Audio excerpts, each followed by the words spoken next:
Abhedananda, the man and his message.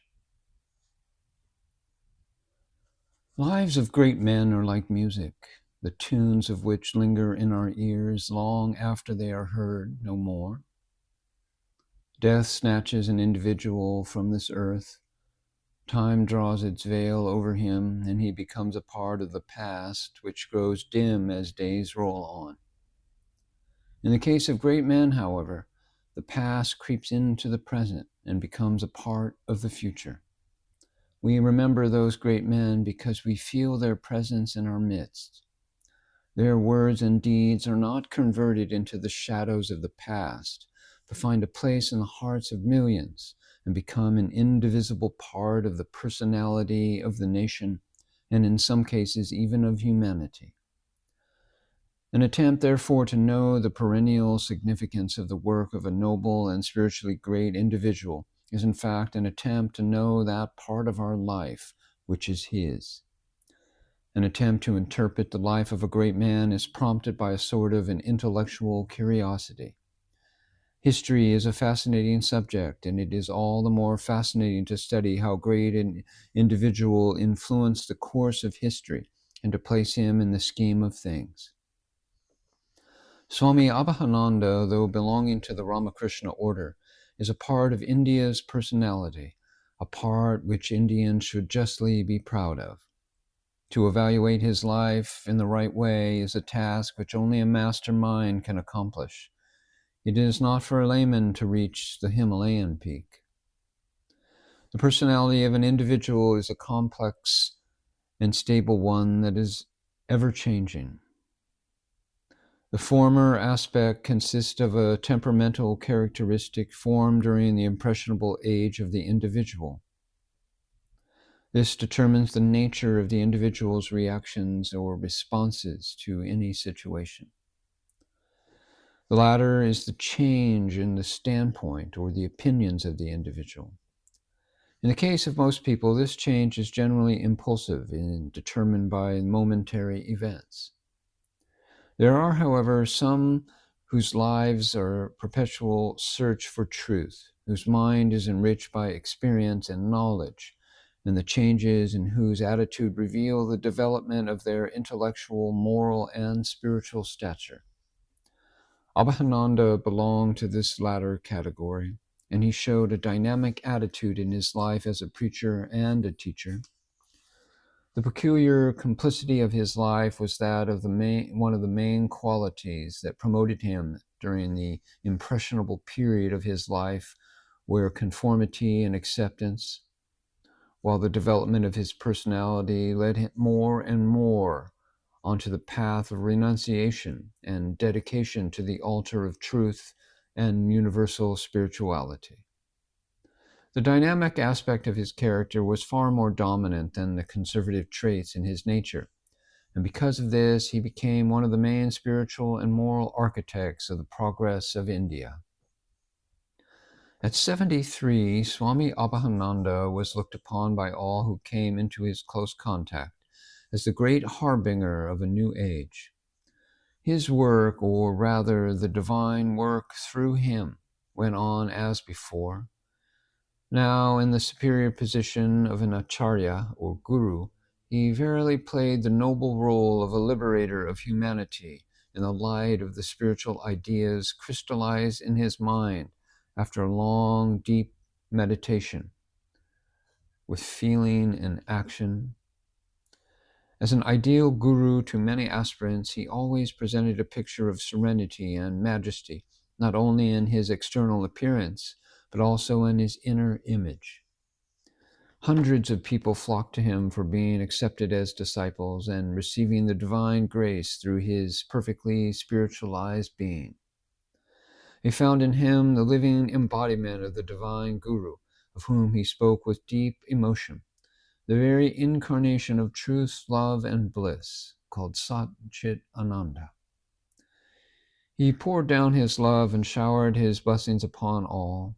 He pointed out to them the ways of the fulfillment of human existence, and also presented to him his own life as a shining example of what a man should be and could be.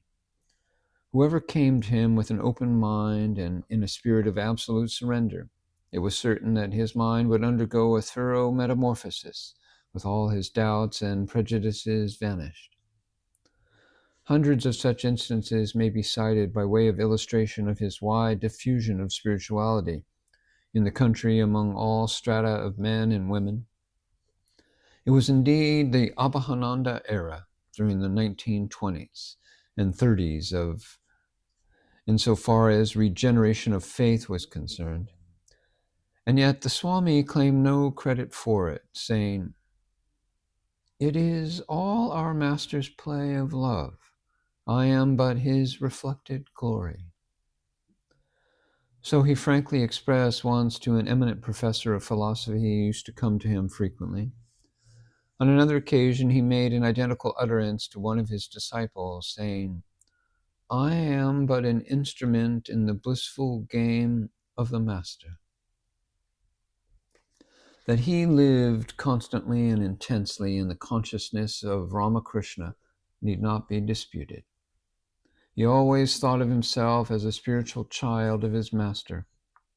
All his entity was completely merged in the entity of that incarnation of the divine. The success of his discipleship was perhaps the secret of the success of his guruship. His guruship never overshadowed the discipleship. This itself was a lesson of utmost importance to his own disciples, as well to those who approached him for spiritual enlightenment. There is yet another aspect in the life of Swami Abhedananda since his emergence as a guru or acharya, the world teacher. He taught not by precept, but by the very example of his life, as it was the case with his own master. How can a man progress in the path of spirituality? To this question of an aspirant, Abhedananda is reported to have given the following reply.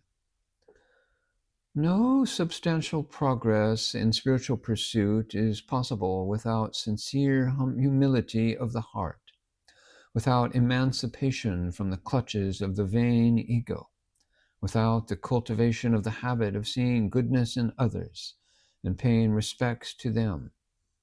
Self-conceit in any degree and in any form is the stumbling block in the path of devotion to the Lord and realization of his love and mercy.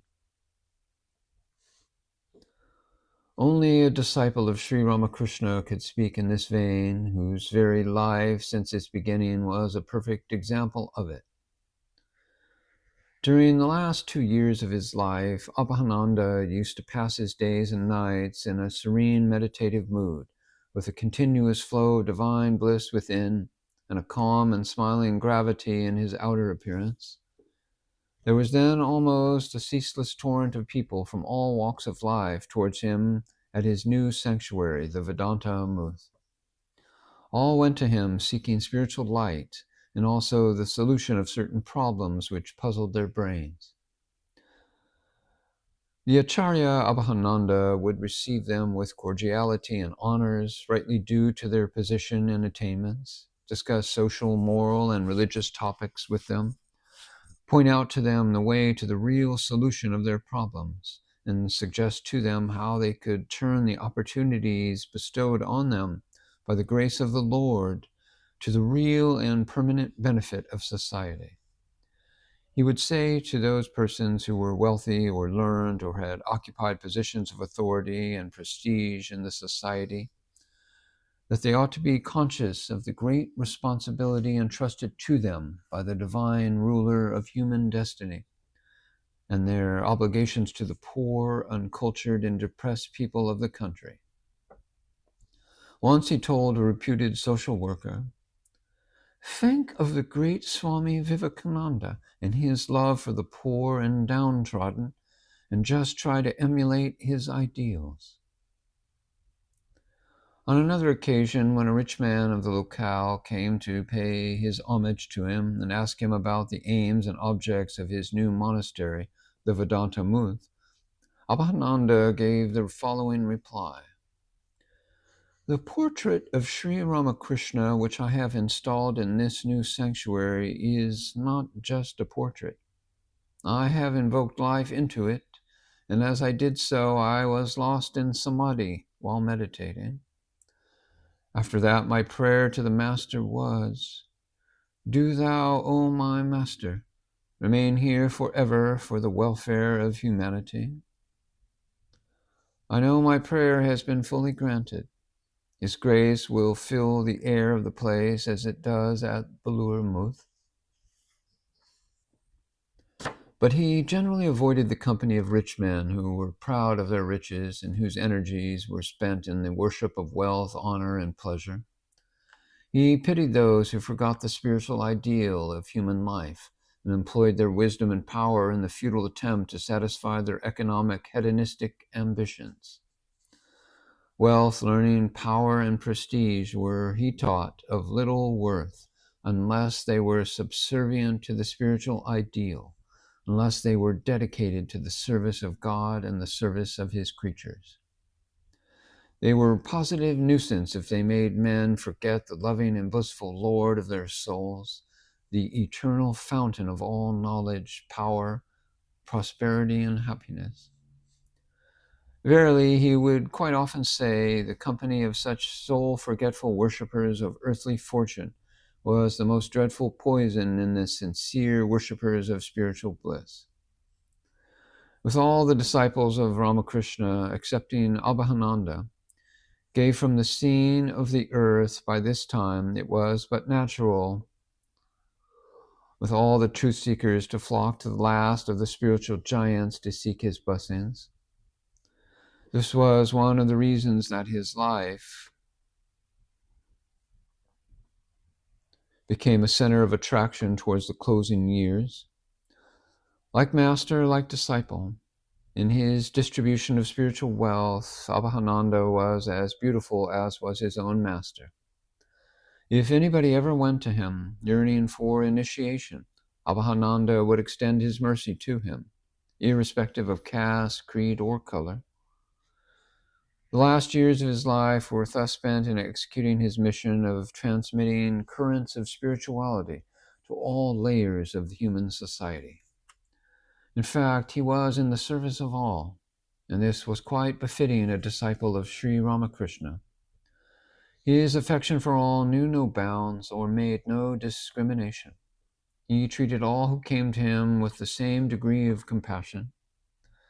This serene and scintillating image of Swami Abhedananda will remain forever, not only in the minds of his disciples, but also on the canvas of time.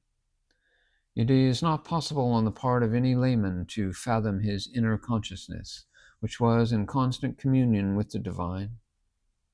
And that inner consciousness, Chaitanya, would silently proclaim that religion is for all, and spirituality for all, and not for a few cultured and elevated minds.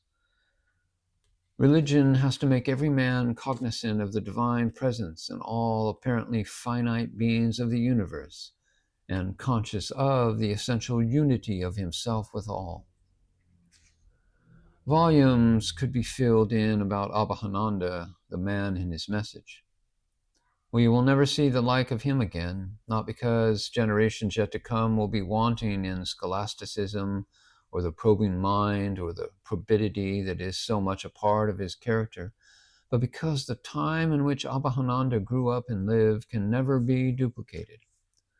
He came to manhood at a period in Indian history when rationalism was the rage and religion was under siege. Decadent Hinduism was in peril of being discredited by the assaults made by more organized pressure groups.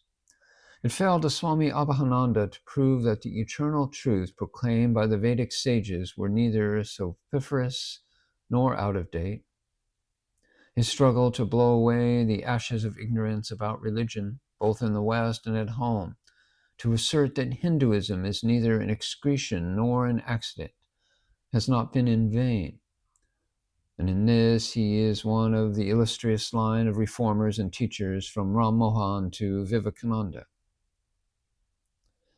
Hinduism, in this sense, owes more to this one man than any other single individual in the 20th century. Mahatma Gandhi, with his unerring sense of social justice, tried to resurrect Hinduism from the wayside where it had fallen. His was the emotional approach, the approach of Vaishnava saints, of whom R.C. Bhagat was a prime example. But Abhedananda's was the approach of the intellect, the approach, one might say, of Shankara. He took the bottle to the two continents of Europe and America. This particular and, of course, spectacular role in his life will survive the ravages of time. As a great Vedantic scholar and philosopher, he demonstrated that India could walk in the pathways of the world with her head held high. He was indeed an arch exponent of the Hindu way of life. It is not possible for any layman to fully comprehend either the multi-splendored personality of Swami Abhedananda or his message to the humanity at large. One has to approach Abhedananda with reverence and submission, so that by his grace that one can understand the various aspects of his life and the deeper implications of his message. We have seen him as an ascetic and yogi, and we have seen him as a wandering monk, and we know how deeply was his mind saturated with ascetic ideas, and also with the spirit of a pilgrim. And what a yogi he was. His life, since it had the blessed touch of his master, was one of interminable concentration, the like of which we notice in the life of his brother disciple, Swami Vivekananda. By undergoing the most austere religious practices, Abhedananda set a new example of monastic life. Then, if we look at the other sides of his life, we find him as a preacher of the Vedantic doctrine, or the gospel of the universal religion, and he stood second only to his predecessor in some respects. It might be even said he surpassed him. As a teacher and the leader, Abhedananda impressed one and all. According to the statement of some of his Western disciples, the mere presence of Abhedananda, and even his silence, was as effective as his most eloquent utterances.